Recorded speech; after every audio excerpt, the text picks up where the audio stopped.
I will teach you how to think in the right way.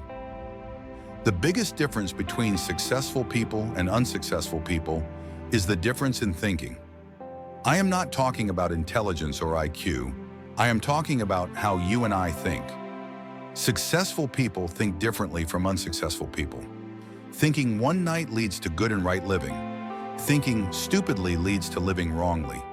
If you want a full life, you have to fill your mind with the right things. Right now, you have to focus on today. What I understand that many leaders have grasped is that today is the most important thing. We overestimate what we can do tomorrow. We overestimate what we did yesterday, but we underestimate what we can do right now.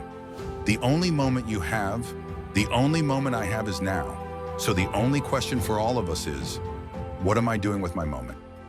Good leaders, they are in the moment, and that's why they live in the moment to the fullest. So if you want to take a little glance away, yes, take a little glance, but come back to the moment immediately, because today you are working to make tomorrow a success. There is no limit to what you can achieve except the limits you set in your mind. It will be difficult, but difficult does not mean impossible. Nothing will come to you unless you are committed. You cannot achieve anything if you are just going to try, but not really do it. You cannot achieve anything if you are just thinking. Once you take the first step of movement, once you set the direction, everything starts flowing towards you. I'm saying apart from dedication, be aware of your potential possibility. You will be able to see if it's useful or not. Stay involved for as long as you can. You can write your goals with a pen, but you will have to reach them with your legs. You have to take action, and action is what separates us. The biggest difference in this world is between knowing and doing. Knowing is setting a goal, but doing, that is reaching the goal. People who have established their mindset say that it takes 30 days for something to become a habit.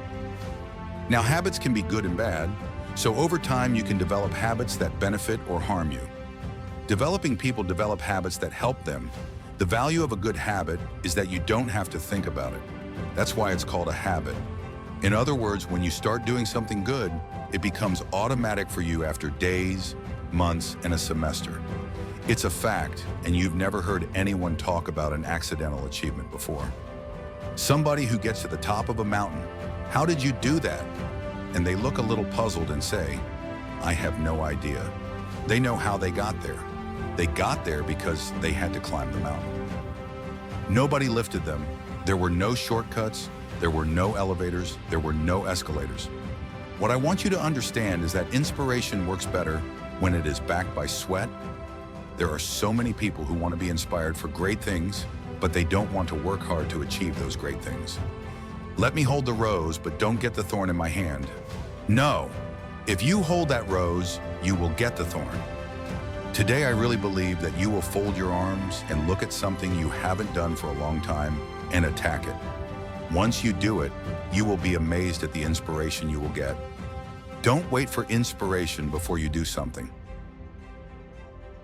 Thank you for watching this far. Don't forget to like, comment below, and subscribe for more. Stay upgraded.